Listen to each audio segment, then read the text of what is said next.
let's make my Seaglass Sands quilt pattern, which uses a layer cake. Now this pattern is quick for any last minute gifts, and it also results in a large throw size quilt. One layer cake will yield you a 51-inch by 59.5-inch quilt.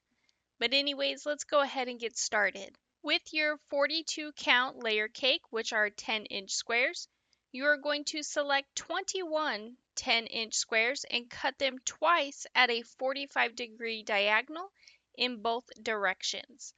Then with your remaining 21 10-inch squares, you are going to cut them into a 9-inch square. And that's it. Once you have everything cut, you will select 4 mixed print triangles and sew them together with a 1/4 inch seam allowance. Now do be careful and take your time sewing because you will be sewing on the bias, which means it will be stretchy. Now if you are struggling with the bias, you can then start your fabric ahead of time, which will help stiffen it up. Once you've done so, your block will measure as a 9-inch quilt block, and all you'll have to do is repeat this step until you have made a total of 21 Scrappy Hourglass blocks.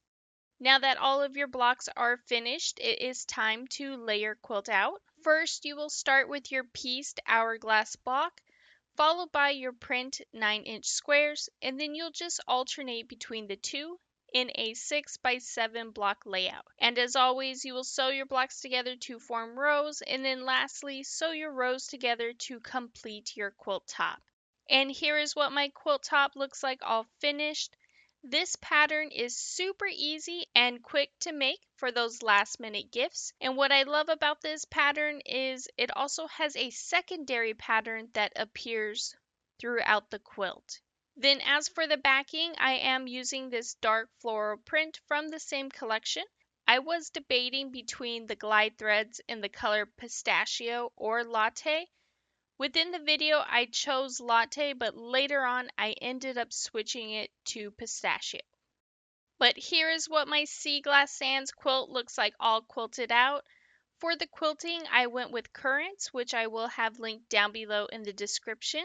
But if you could please take a moment to hit that like and subscribe button, hit the notification bell so you can be notified for your next amazing quilt project.